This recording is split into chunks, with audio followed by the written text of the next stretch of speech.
मेरे प्यारे देशवासियों, नमस्कार। कोरोना के प्रभाव से हमारी मन की बात भी अछूती नहीं रही है। जब मैंने पिछली बार आपसे मन की बात की थी, तब पैसेंजर ट्रेनें बंद थी, बसें बंद थी, हवाई सेवा बंद थी। इस बार बहुत कुछ खुल चुका है। श्रमिक स्पेशल ट्रेनें चल रही हैं, अन्य स्पेशल ट्रेनें भी शुरू हो गई हैं। तमाम सावधानियों के साथ हवाई जहाज उड़ने लगे हैं। धीरे धीरे उद्योग भी चलना शुरू हुआ है, यानी अर्थव्यवस्था का एक बड़ा हिस्सा अब चल पड़ा है, खुल गया है। ऐसे में हमें और ज्यादा सतर्क रहने की आवश्यकता है। 2 गज की दूरी का नियम हो, मुंह पर मास्क लगाने की बात हो सके तो वहां तक घर में रहना हो, ये सारी बातों का पालन, उसमें जरा भी ढिलाई नहीं बरतनी चाहिए। देश में सबके सामूहिक प्रयासों से कोरोना के खिलाफ लड़ाई बहुत मजबूती से लड़ी जा रही है। जब हम दुनिया की तरफ देखते हैं तो हमें अनुभव होता है कि वास्तव में भारतवासियों की उपलब्धि कितनी बड़ी है। हमारी जनसंख्या ज्यादातर देशों से कई गुना ज्यादा है। हमारे देश में चुनौतियां भी भिन्न प्रकार की हैं, लेकिन फिर भी हमारे देश में कोरोना उतनी तेजी से नहीं फैल पाया जितना दुनिया के अन्य देशों में फैला। कोरोना से होने वाले मृत्यु दर भी हमारे देश में काफी कम है। जो नुकसान हुआ है उसका दुख हम सबको है, लेकिन जो कुछ भी हम बचा पाए हैं वो निश्चित तौर पर देश की सामूहिक संकल्प शक्ति का ही परिणाम है। इतने बड़े देश में हर एक देशवासी ने खुद इस लड़ाई को लड़ने की ठानी है। ये पूरी मुहिम पीपल ड्रिवन है। साथियों, देशवासियों की संकल्प शक्ति के साथ एक और शक्ति इस लड़ाई में हमारी सबसे बड़ी ताकत है, वो है देशवासियों की सेवा शक्ति। वास्तव में इस महामारी के समय हम भारतवासियों ने ये दिखा दिया है कि सेवा और त्याग का हमारा विचार केवल हमारा आदर्श नहीं है, बल्कि भारत की जीवन पद्धति है। और हमारे यहां तो कहा गया है, सेवा परमो धर्मः। सेवा स्वयं में सुख है, सेवा में ही संतोष है। आपने देखा होगा कि दूसरों की सेवा में लगे व्यक्ति के जीवन में कोई डिप्रेशन या तनाव कभी नहीं दिखता। उसके जीवन में, जीवन को लेकर उसके नजरिए में भरपूर आत्मविश्वास, सकारात्मकता और जीवंतता प्रतिपल नजर आती है। साथियों, हमारे डॉक्टर्स, नर्सिंग स्टाफ, सफाई कर्मी, पुलिसकर्मी, मीडिया के साथी, ये सब जो सेवा कर रहे हैं, उसकी चर्चा मैंने कई बार की है। मन की बात में भी मैंने उसका जिक्र किया है। सेवा में अपना सब कुछ समर्पित कर देने वाले लोगों की संख्या अनगिनत है। ऐसे ही एक सज्जन है तमिलनाडु के सी मोहन। सी मोहन जी मदुरई में एक सैलून चलाते हैं। अपनी मेहनत की कमाई से इन्होंने अपनी बेटी की पढ़ाई के लिए 5 लाख रुपए बचाए थे, लेकिन इन्होंने ये पूरी राशि इस समय जरूरतमंदों, गरीबों की सेवा के लिए खर्च कर दी। इसी तरह अगरतला में ठेला चलाकर जीवन यापन करने वाले गौतम दास जी अपनी रोजमर्रा की कमाई की बचत में से हर रोज दाल चावल खरीदकर जरूरतमंदों को खाना खिला रहे हैं। पंजाब के पठानकोट से भी एक ऐसा ही उदाहरण मुझे पता चला। यहां दिव्यांग भाई राजू ने दूसरों की मदद से जोड़ी गई छोटी सी पूंजी से 3000 से अधिक मास्क बनवाकर लोगों में बांटे। भाई राजू ने इस मुश्किल समय में करीब 100 परिवारों के लिए खाने का राशन भी जुटाया। देश के सभी इलाकों से विमेन सेल्फ हेल्प ग्रुप के परिश्रम की भी अनगिनत कहानियां इन दिनों हमारे सामने आ रही है। गांवों में, छोटे कस्बों में हमारी बहनें, बेटियां हर दिन हजारों की संख्या में मास्क बना रही हैं। तमाम सामाजिक संस्थाएं भी इस काम में इनका सहयोग कर रही हैं। साथियों, ऐसे कितने ही उदाहरण हर दिन दिखाई और सुनाई पड़ रहे हैं। कितने ही लोग खुद भी मुझे नमो ऐप और अन्य माध्यमों के जरिए अपने प्रयासों के बारे में बता रहे हैं। कई बार समय की कमी के चलते मैं बहुत से लोगों का, बहुत से संगठनों का, बहुत सी संस्थाओं का नाम नहीं ले पाता हूं। सेवा भाव से लोगों की मदद कर रहे ऐसे सभी लोगों की मैं प्रशंसा करता हूं, उनका आदर करता हूं, उनका तहे दिल से अभिनंदन करता हूं। मेरे प्यारे देशवासियों, एक और बात जो मेरे मन को छू गई है वो है संकट की इस घड़ी में इनोवेशन। तमाम देशवासी गांवों से लेकर शहरों तक, हमारे छोटे व्यापारियों से लेकर स्टार्टअप तक, हमारी लैब्स कोरोना के खिलाफ लड़ाई में नए नए तरीके इजाद कर रहे हैं, नए नए इनोवेशन कर रहे हैं। जैसे नासिक के राजेंद्र यादव का उदाहरण बहुत दिलचस्प है। राजेंद्र जी नासिक में सतना गांव के किसान हैं। अपने गांव को कोरोना संक्रमण से बचाने के लिए उन्होंने अपने ट्रैक्टर से जोड़कर एक सैनिटाइजेशन मशीन बना ली है और ये इनोवेटिव मशीन बहुत प्रभावी तरीके से काम कर रही है। इसी तरह मैं सोशल मीडिया में कई तस्वीरें देख रहा था। कई दुकानदारों ने 2 गज की दूरी के लिए दुकान में बड़े पाइपलाइन लगा लिए हैं, जिसमें एक छोर से वो ऊपर से सामान डालते हैं और दूसरी छोर से ग्राहक अपना सामान ले लेते हैं। इस दौरान पढ़ाई के क्षेत्र में भी कई अलग अलग इनोवेशन शिक्षकों और छात्रों ने मिलकर किए हैं। ऑनलाइन क्लासेस, वीडियो क्लासेस, उसको भी अलग अलग तरीकों से इनोवेट किया जा रहा है। कोरोना की वैक्सीन पर हमारी लैब्स में जो काम हो रहा है उस पर तो दुनिया भर की नजर है और हम सबकी आशा भी। किसी भी परिस्थिति को बदलने के लिए इच्छा शक्ति के साथ ही बहुत कुछ इनोवेशन पर भी निर्भर करता है। हजारों सालों की मानव जात की यात्रा लगातार इनोवेशन से ही इतने आधुनिक दौर में पहुंची है। इसलिए इस महामारी पर जीत के लिए हमारी ये विशेष इनोवेशंस भी बहुत बड़ा आधार है। साथियों, कोरोना के खिलाफ लड़ाई का यह रास्ता लंबा है। एक ऐसी आपदा जिसका पूरी दुनिया के पास कोई इलाज ही नहीं है, जिसका कोई पहले का अनुभव भी नहीं है, तो ऐसे में नई नई चुनौतियां और उसके कारण परेशानियां हम अनुभव भी कर रहे हैं।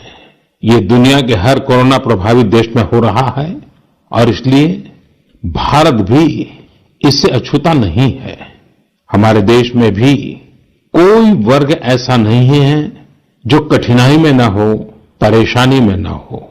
और इस संकट की सबसे बड़ी चोट अगर किसी पर पड़ी है तो हमारे गरीब, मजदूर, श्रमिक वर्ग पर पड़ी है। उनकी तकलीफ, उनका दर्द, उनकी पीड़ा शब्दों में नहीं कही जा सकती। हम में से कौन ऐसा होगा जो उनकी और उनके परिवार की तकलीफों को अनुभव न कर रहा हो। हम सब मिलकर इस तकलीफ को, इस पीड़ा को बांटने का प्रयास कर रहे हैं। पूरा देश प्रयास कर रहा है। हमारे रेलवे के साथी दिन रात लगे हुए हैं। केंद्र हो, राज्य हो, स्थानीय स्वराज की संस्थाएं हो, हर कोई दिन रात मेहनत कर रहे हैं। जिस प्रकार रेलवे के कर्मचारी आज जुटे हुए हैं, वे भी एक प्रकार से अग्रिम पंक्ति में खड़े कोरोना वॉरियर्स ही है। लाखों श्रमिकों को ट्रेनों से और बसों से सुरक्षित ले जाना, उनके खाने पीने की चिंता करना, हर जिले में क्वारंटाइन केंद्रों की व्यवस्था करना, सभी की टेस्टिंग, चेकअप, उपचार की व्यवस्था करना, ये सब काम लगातार चल रहे हैं और बहुत बड़ी मात्रा में चल रहे हैं। लेकिन साथियों, जो दृश्य आज हम देख रहे हैं, इससे देश को अतीत में जो कुछ हुआ उसके अवलोकन और भविष्य के लिए सीखने का अवसर भी मिला है। आज हमारे श्रमिकों की पीड़ा में हम देश के पूर्वी हिस्से की पीड़ा को देख सकते हैं। जिस पूर्वी हिस्से में देश का ग्रोथ इंजन बनने की क्षमता है, जिसके श्रमिकों के बाहुबल में देश को नई ऊंचाई पर ले जाने का सामर्थ्य है, उस पूर्वी हिस्से का विकास बहुत आवश्यक है। पूर्वी भारत के विकास से ही देश का संतुलित आर्थिक विकास संभव है। देश ने जब मुझे सेवा का अवसर दिया, तभी से हमने पूर्वी भारत के विकास को प्राथमिकता दी है। मुझे संतोष है कि बीते वर्षों में इस दिशा में बहुत कुछ हुआ है और अब प्रवासी मजदूरों को देखते हुए बहुत कुछ नए कदम उठाना भी आवश्यक हो गया है और हम लगातार उस दिशा में आगे बढ़ रहे हैं। जैसे कहीं श्रमिकों की स्किल मैपिंग का काम हो रहा है, कहीं स्टार्टअप्स इस काम में जुटे हैं, कहीं माइग्रेशन कमीशन बनाने की बात हो रही है। इसके अलावा केंद्र सरकार ने अभी जो फैसले लिए हैं, उससे भी गांवों में रोजगार, स्वरोजगार, लघु उद्योगों से जुड़ी विशाल संभावनाएं खुली हैं। ये फैसले इन स्थितियों के समाधान के लिए हैं, आत्मनिर्भर भारत के लिए हैं। अगर हमारे गांव आत्मनिर्भर होते, हमारे कस्बे, हमारे जिले, हमारे राज्य आत्मनिर्भर होते, तो अनेक समस्याओं ने वो रूप नहीं लिया होता जिस रूप में वो आज हमारे सामने खड़ी है। लेकिन अंधेरे से रोशनी की ओर बढ़ना मानव स्वभाव है। तमाम चुनौतियों के बीच मुझे खुशी है कि आत्मनिर्भर भारत पर आज देश में व्यापक मंथन शुरू हुआ है। लोगों ने अब इसे अपना अभियान बनाना शुरू किया है। इस मिशन का नेतृत्व देशवासी अपने हाथ में ले रहे हैं। बहुत से लोगों ने तो ये भी बताया है कि उन्होंने जो जो सामान उनके इलाके में बनाए जाते हैं, उनकी एक पूरी लिस्ट बना ली है। ये लोग अब इन लोकल प्रोडक्ट्स को ही खरीद रहे हैं और वोकल फॉर लोकल को प्रमोट भी कर रहे हैं। मेक इन इंडिया को बढ़ावा मिले, इसके लिए सब कोई अपना अपना संकल्प जता रहा है। बिहार के हमारे एक साथी श्रीमान हिमांशु ने मुझे नमो ऐप पर लिखा है कि वो एक ऐसा दिन देखना चाहते हैं जब भारत विदेश से आने वाले आयात को कम से कम कर दे, चाहे पेट्रोल, डीजल, ईंधन का आयात हो, इलेक्ट्रॉनिक आइटम्स का आयात हो, यूरिया का आयात हो या फिर खाद्य तेल का आयात हो। मैं उनकी भावनाओं को समझता हूं। हमारे देश में कितनी ही ऐसी चीजें बाहर से आती हैं जिन पर हमारे ईमानदार टैक्स पेयर्स का पैसा खर्च होता है, जिनका विकल्प हम आसानी से भारत में तैयार कर सकते हैं। असम के सुदीप ने मुझे लिखा है कि वो महिलाओं के बनाए हुए लोकल बैम्बू प्रोडक्ट्स का व्यापार करते हैं और उन्होंने तय किया है कि आने वाले 2 वर्ष में वे अपने बैम्बू प्रोडक्ट को एक ग्लोबल ब्रांड बनाएंगे। मुझे पूरा भरोसा है आत्मनिर्भर भारत अभियान इस दशक में देश को नई ऊंचाई पर ले जाएगा।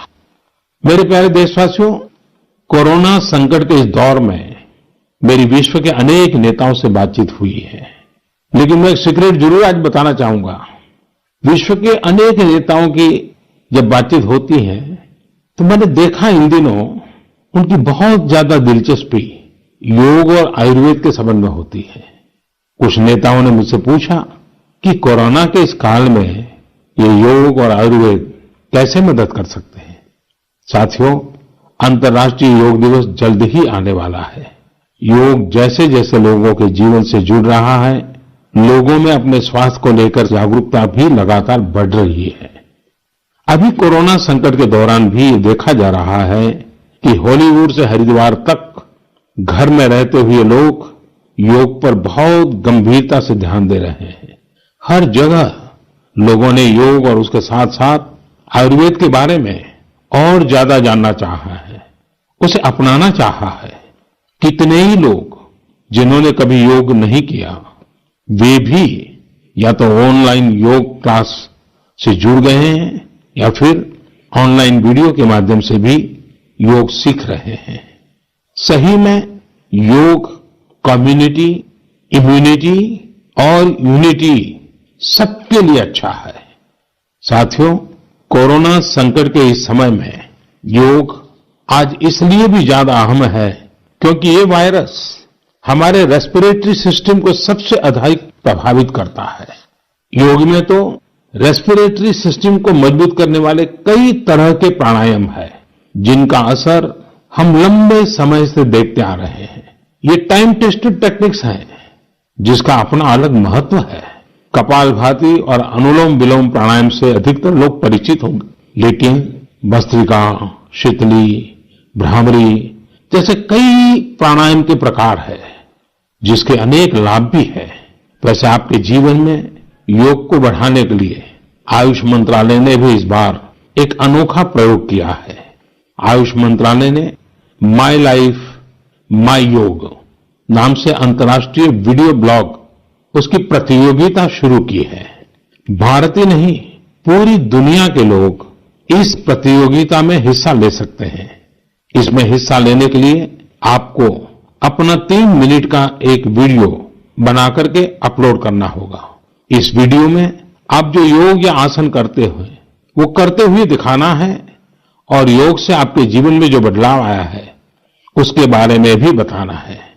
मेरा आपसे अनुरोध है, आप सभी इस प्रतियोगिता में अवश्य भाग लें और इस नए तरीके से अंतर्राष्ट्रीय योग दिवस में आप हिस्सेदार बनिए। साथियों, हमारे देश में करोड़ों करोड़ गरीब दशकों से एक बहुत बड़ी चिंता में रहते आए हैं। अगर बीमार पड़ गए तो क्या होगा?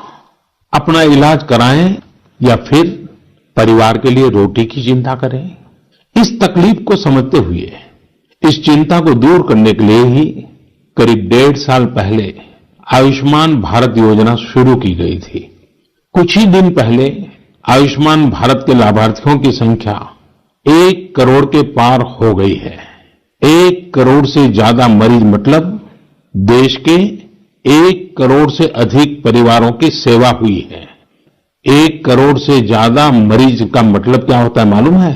1 करोड़ से ज्यादा मरीज मतलब नॉर्वे जैसा देश, सिंगापुर जैसा देश, उसकी जो टोटल जनसंख्या है उससे 2 गुना लोगों को मुफ्त में इलाज दिया गया है। अगर गरीबों को अस्पताल में भर्ती होने के बाद इलाज के लिए पैसे देने पड़ते, इनका मुफ्त इलाज नहीं हुआ होता, तो उन्हें एक मोटा मोटा अंदाज है करीब करीब 14,000 करोड़ रुपए से भी ज्यादा अपनी जेब से खर्च करने पड़ते हैं। आयुष्मान भारत योजना ने गरीबों के पैसे खर्च होने से बचाए हैं।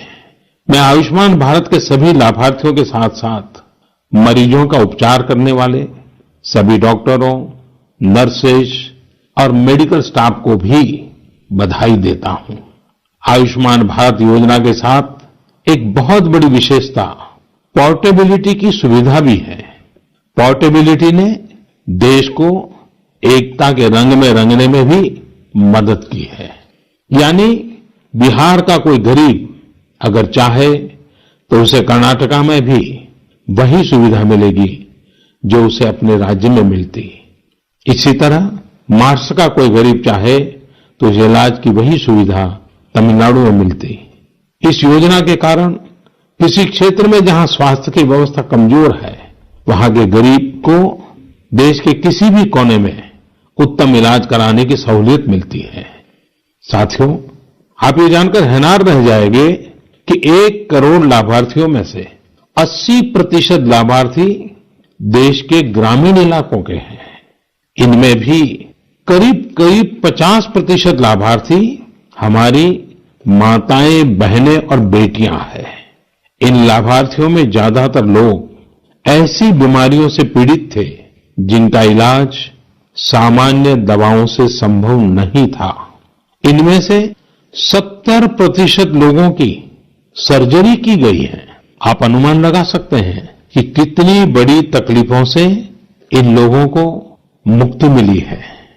मणिपुर के चुरा चांदपुर में 6 साल के बच्चे केलेनसांग, उसको भी इसी तरह आयुष्मान योजना से नया जीवन मिला है।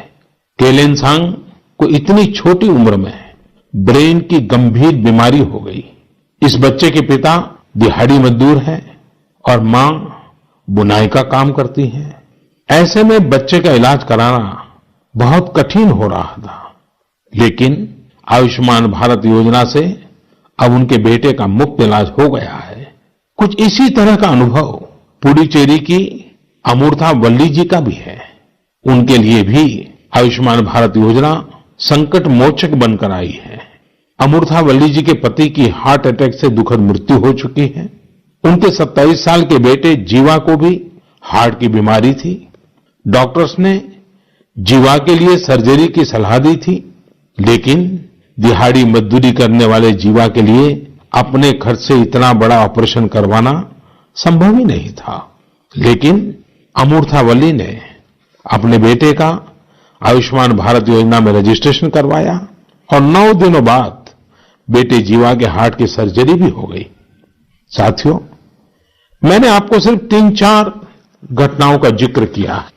आयुष्मान भारत से तो ऐसी 1 करोड़ से अधिक कहानियां जुड़ी हुई है। ये कहानियां जीते जागते इंसानों की हैं। दुख तकलीफ से मुक्त हुए हमारे अपने परिवारजनों की है। आपसे मेरा आग्रह है, कभी समय मिले तो ऐसे व्यक्ति से जरूर बात करिएगा जिसने आयुष्मान भारत योजना के तहत अपना इलाज कराया हो। आप देखेंगे कि जब एक गरीब बीमारी से बाहर आता है तो उसमें गरीबी से लड़ने की भी ताकत नजर आने लगी है। और मैं हमारे देश के ईमानदार टैक्स पेयर से कहना चाहता हूं, आयुष्मान भारत योजना के तहत जिन गरीबों का मुफ्त इलाज हुआ है, उनके जीवन में जो सुख आया है, संतोष मिला है, उस पुण्य के असली हकदार आप भी हैं। हमारा ईमानदार टैक्स पेयर भी इस पुण्य का हकदार है। मेरे प्यारे देशवासियों, एक तरफ हम महामारी से लड़ रहे हैं तो दूसरी तरफ हमें हाल में पूर्वी भारत के कुछ हिस्सों में प्राकृतिक आपदा का भी सामना करना पड़ा है। पिछले कुछ हफ्तों के दौरान हमने पश्चिम बंगाल और उड़ीसा में सुपर साइक्लोन अम्फान का कहर देखा। तूफान से अनेकों घर तबाह हो गए, किसानों को भी भारी नुकसान हुआ। हालात का जायजा लेने के लिए मैं पिछले हफ्ते उड़ीसा और पश्चिम बंगाल गया था। पश्चिम बंगाल और उड़ीसा के लोगों ने जिस हिम्मत और बहादुरी के साथ हालात का सामना किया है, प्रशंसनीय है। संकट की इस घड़ी में देश भी हर तरह से वहां के लोगों के साथ खड़ा है। साथियों, एक तरफ जहां पूर्वी भारत तूफान से आई आपदा का सामना कर रहा है, वहीं दूसरी तरफ देश के कई हिस्से टिड्डियों या लोकस के हमले से प्रभावित हुए हैं। इन हमलों ने फिर हमें याद दिलाया है कि ये छोटा सा जीव कितना नुकसान करता है। टिड्डी दल का हमला कई दिनों तक चलता है, बहुत बड़े क्षेत्र पर इसका प्रभाव पड़ता है। भारत सरकार हो, राज्य सरकार हो, कृषि विभाग हो, प्रशासन भी इस संकट के नुकसान से बचने के लिए, किसानों की मदद करने के लिए आधुनिक संसाधनों का भी उपयोग कर रहा है। नए नए आविष्कार की तरफ भी ध्यान दे रहा है। और मुझे विश्वास है कि हम सब मिलकर के हमारे कृषि क्षेत्र पर ये जो संकट आया है, उससे भी लोहा लेंगे, बहुत कुछ बचा लेंगे। मेरे प्यारे देशवासियों, कुछ दिन बाद ही 5 जून को पूरी दुनिया विश्व पर्यावरण दिवस मनाएगी। विश्व पर्यावरण दिवस पर इस साल की थीम है बायोडायवर्सिटी, यानी जैव विविधता। वर्तमान परिस्थितियों में यह थीम विशेष रूप से महत्वपूर्ण है। लॉकडाउन के दौरान पिछले कुछ हफ्तों में जीवन की रफ्तार थोड़ी धीमी जरूर हुई है, लेकिन इससे हमें अपने आसपास प्रकृति की समृद्ध विविधता को, जैव विविधता को करीब से देखने का अवसर भी मिला है। आज कितने ही ऐसे पक्षी जो प्रदूषण और शोर शराबे में ओझल हो गए थे, सालों बाद उनकी आवाज को लोग अपने घरों में सुन रहे हैं। अनेक जगहों से जानवरों के उन्मुक्त विचरण की खबरें भी आ रही हैं। मेरी तरह आपने भी सोशल मीडिया में जरूर इन बातों को देखा होगा, पढ़ा होगा। बहुत लोग कह रहे हैं, लिख रहे हैं, तस्वीरें साझा कर रहे हैं कि वो अपने घर से दूर दूर पहाड़ियां देख पा रहे हैं, दूर दूर जलती हुई रोशनी देख रहे हैं। इन तस्वीरों को देखकर कई लोगों के मन में ये संकल्प उठा होगा, क्या हम उन दृश्यों को ऐसे ही बना रख सकते हैं? इन तस्वीरों ने लोगों को प्रकृति के लिए कुछ करने की प्रेरणा भी दी है। नदियां सदा स्वच्छ रहें, पशु पक्षियों को भी खुलकर जीने का हक मिले, आसमान भी साफ सुथरा हो, इसके लिए हम प्रकृति के साथ तालमेल बिठाकर जीवन जीने की प्रेरणा ले सकते हैं। मेरे प्यारे देशवासियों, हम बार बार सुनते हैं, जल है तो जीवन है, जल है तो कल है, लेकिन जल के साथ हमारी जिम्मेवारी भी है। वर्षा का पानी, बारिश का पानी, ये हमें बचाना है, एक एक बूंद को बचाना है। गांव गांव वर्षा के पानी को हम कैसे बचाएं? परंपरागत बहुत सरल उपाय है। उन सरल उपाय से भी हम पानी को रोक सकते हैं। 5 दिन 7 दिन भी अगर पानी रुका रहेगा तो धरती मां के पास बुझाएगा, पानी फिर जमीन में जाएगा, वही जल जीवन की शक्ति बन जाएगा। और इसलिए इस वर्षा ऋतु में हम सबका प्रयास रहना चाहिए कि हम पानी को बचाएं, पानी को संरक्षण करें। मेरे प्यारे देशवासियों, स्वच्छ पर्यावरण सीधे हमारे जीवन, हमारे बच्चों के भविष्य का विषय है। इसलिए हमें व्यक्तिगत स्तर पर भी इसकी चिंता करनी होगी। मेरा आपसे अनुरोध है कि इस पर्यावरण दिवस पर कुछ पेड़ अवश्य लगाएं और प्रकृति की सेवा के लिए कुछ ऐसा संकल्प अवश्य लें जिससे प्रकृति के साथ आपका हर दिन का रिश्ता बना रहे। हाँ, गर्मी बढ़ रही है, इसलिए पक्षियों के लिए पानी का इंतजाम करना मत भूलिएगा। साथियों, हम सबको ये भी ध्यान रखना होगा कि इतनी कठिन तपस्या के बाद, इतनी कठिनाइयों के बाद देश ने जिस तरह हालत संभाला है, उसे बिगड़ने नहीं देना है। हमें इस लड़ाई को कमजोर नहीं होने देना है। हम लापरवाह हो जाएं, सावधानी छोड़ दें, ये कोई विकल्प नहीं है।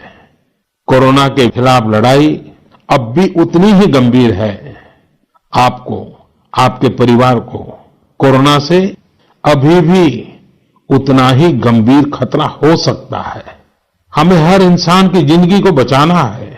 इसलिए 2 गज की दूरी, चेहरे पर मास्क, हाथों को धोना, इन सब सावधानियों का वैसे ही पालन करते रहना है जैसे अभी तक करते आए हैं। मुझे पूरा विश्वास है कि आप अपने लिए, अपनों के लिए, अपने देश के लिए ये सावधानी जरूर रखेंगे।